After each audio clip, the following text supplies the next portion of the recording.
another page in our quiet book. This one I've already laid out for us. I'm going to do the campfire. So you can see that I've already basted my backing to the batting. That's the same for every single room that we do, including the inner and the outer house.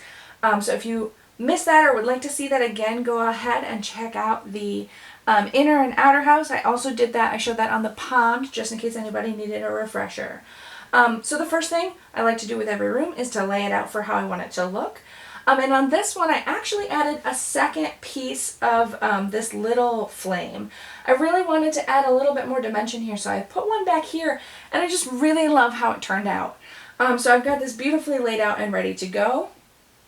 I highly recommend, if you would like to make sure that you're putting them in about the same spot every time, I just take a picture of the layout that I really like. Just snap a quick pic on my phone, and that way as I take pieces off, in order to start at the lowest level, I can put them back on in the same spot that I really wanted them without having to really think it through again and make that decision every single time I'm adding a piece. So, as always, we're going to start by sewing on the bottom layer. So I'm going to take these top ones off. I'm going to grab just a couple of pins and pin this lowest flame piece in place. So many P words. So I'm just going to stitch all the way around the outside of this, and then we'll come back and add the next piece on top. Our first flame piece stitched down and pressed, and so we are just going to move that next piece back on top, and I'm actually going to move the whole set back on top just to make sure that it's really where I want it. I can compare that to the picture that I took earlier if I'm not sure about it, but I'm actually really pleased with that. So I'm going to throw a pin up here at the top where it's just that, that new layer before I take this off, just because I'm a little worried about these smaller pieces sticking. And then I'm just going to do the same thing. I'm going to pin this in place in just a couple places and then stitch all the way around the outside. So if you are new to sewing or you are teaching someone to sew, this is a really great opportunity to practice those turns where when you get up to one of these corners, you leave your needle down and lift your presser foot up, and then turn the whole project to start sewing along the next curve. This is a really great practice piece. They're large curves, so they're not too difficult. It's a really great way to dip your toes into a little bit of sewing creativity and see if it's something that you or your little ones really enjoy doing. So I'm going to take this to the machine and do the same thing I did with this one. Give it a press and come right back for the next thing. Second flame piece, top stitch on and pressed. I'm super excited about how this is looking. I am using white thread throughout this project so that you guys can see my stitching when you need to.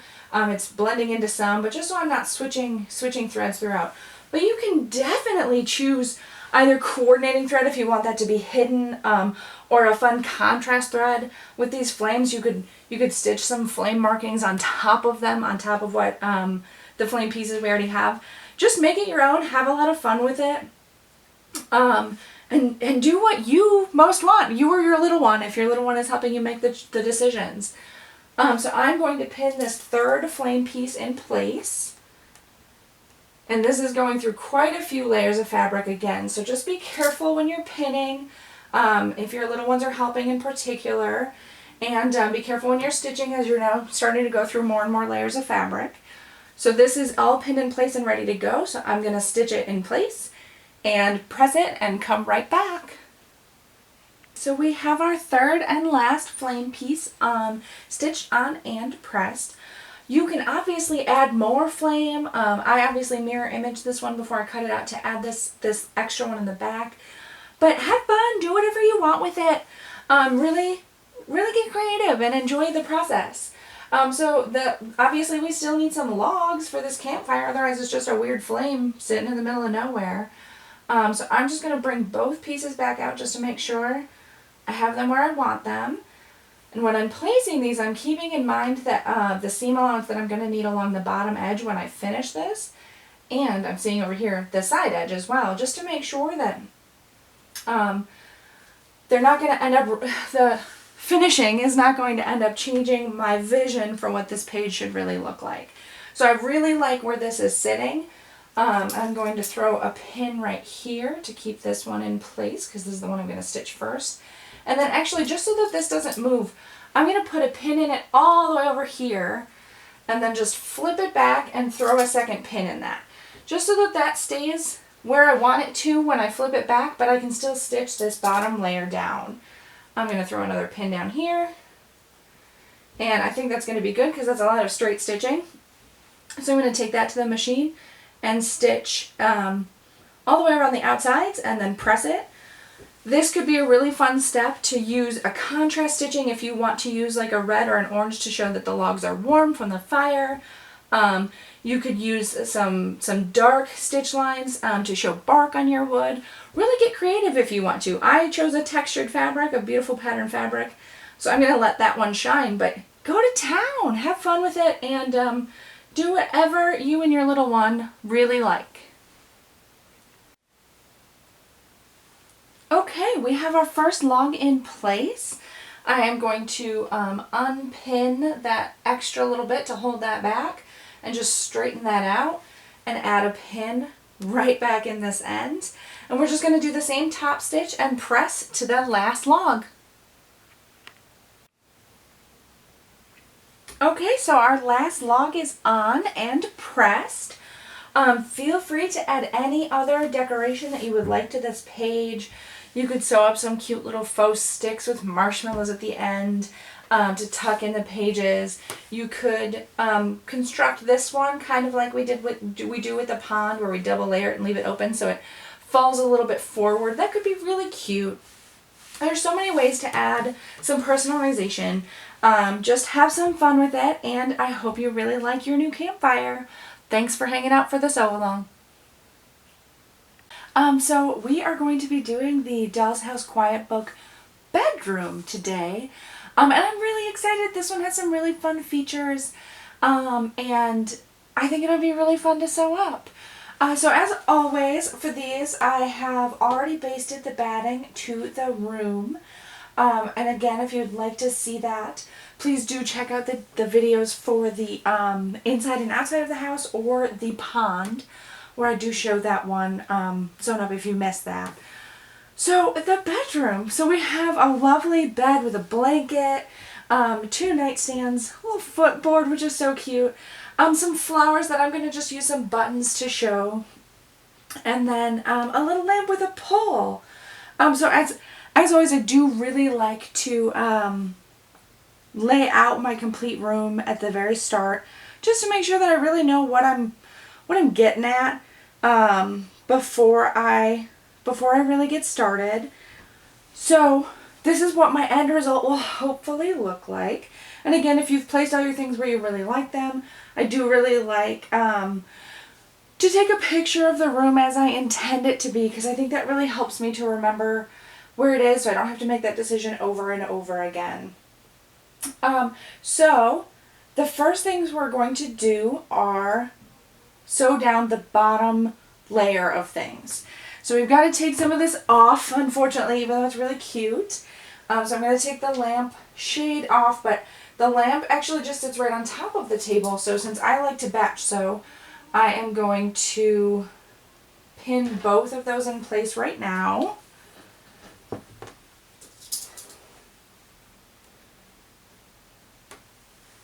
And I can pin the flower vase. He's a little off center, and I'd like that one to be a little bit more centered. I can pin the flower vase and the second nightstand in place. The pillow obviously needs to come off for now, as does the footboard and the blanket. So let me pin the bed in place, which looks like it's in a really good spot. So I'm just going to pin that.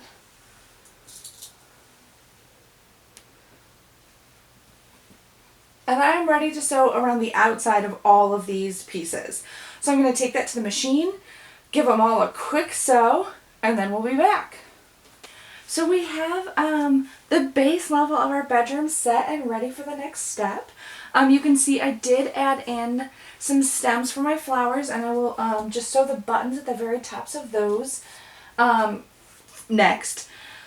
You can definitely do an embroidery stitch there. You could do puffy paint. You can really do whatever you want there. Or like I did in the front of my house here, I just didn't do any stems. That's totally okay. Do whatever you'd like. Choose however you would works best for you, for what you have on hand and what patience and time you have to create your little flower vase. I did just do a drawer on each of the side tables. And we are done with this step and ready for, let's do the blanket next. I'm going to set this aside right now because we need the blanket piece.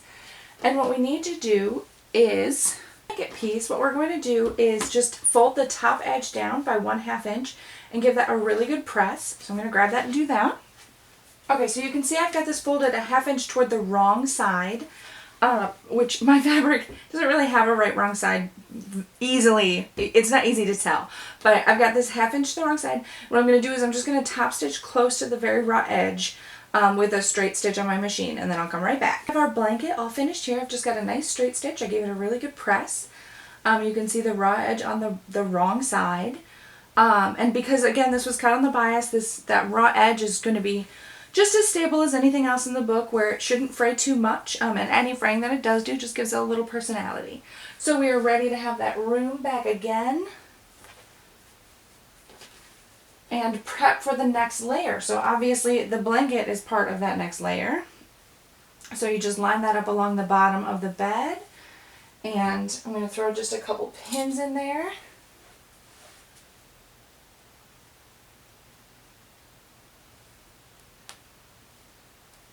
And we will just sew down the two sides and the bottom of this one. We're going to leave that top open because the little dolly, if you choose to make the little dolly to go with it, the little dolly can actually go to bed in this design, which I think is really cute. Another thing we can do on the next level is actually the pillow. And the pillow in the pattern has an option to leave a little bit open and put some stuffing in there. So if you have some polyfill stuffing, you can go ahead and put that in the pillow and then finish closing it. I don't happen to have any polyfill on hand. It's not something I typically work with very often. So for the pillow, what I actually ended up doing is just stacking 3 slightly smaller than the pillow pieces of batting. So I've just got some batting scraps left over from cutting the backs of these. And I just cut 3 rectangles, each just a little bit, about maybe 1/4 inch on each edge, smaller than the original piece, and then just getting a little bit smaller as I go up. And then I can just sew all the way around all 4 edges, and that will be contained and give just a little bit of height and squishiness for my pillow. So I'm going to add, I'm actually just going to turn this to make this a little easier. I'm going to add just a couple pins to that, just around the outside. You can already see it kind of poofing out for me, which is the effect that I'm going for. If you choose to do this, just be careful to be sure to cut that, that biggest level of batting smaller than where you're going to be sewing, because you don't need to be sewing through the batting. It'll be a lot easier if you're able to just sew through the fabric and encase that batting.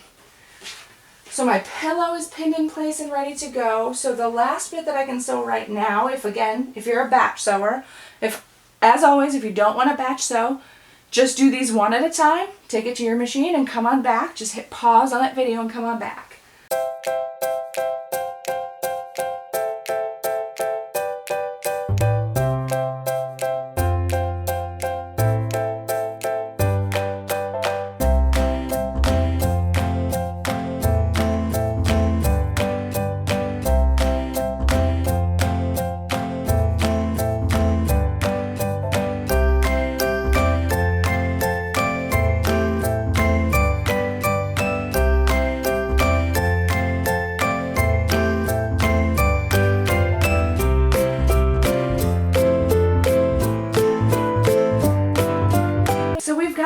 Level sewn on. We have a nice squishy pillow ready for our dolly to go to bed. We've got a nice little opening in the bed, and our light pole looks pretty secure and ready to go under our lampshade. So the last thing I want to do is sew on the footboard. So you just need to line this up along the bottom of the bed, wherever you would like that. Put just a couple pins in there, or as many as you would like, of course. and we will stitch that footboard in place. And then the only other thing we have is to sew on buttons. So let's stitch the footboard and then we can get prepped for the buttons. I have a footboard in place and I think it looks fantastic. I gave that a really good press as well, and the only thing left to do is to place these beautiful buttons that I picked out in place for my flowers. So I am going to sit down and do a little bit of hand sewing to get these sewn on, and then I will be back to show you the finished bedroom. Okay. So we have beautiful buttons and our bedroom is complete. Don't forget that you can obviously personalize however you'd like, add or remove any features that you or your little one want or don't want. I think it's a really fun way to let your kiddo kind of pick their own bedroom without costing you a few $100s and, you know, bedding and wallpaper or whatever. But it's really fun, it's really cute, and I can't wait to see it all assembled and together. Alright, thanks for watching the bedroom Doll's House Quiet Book sew along. I hope you stick around for the next one.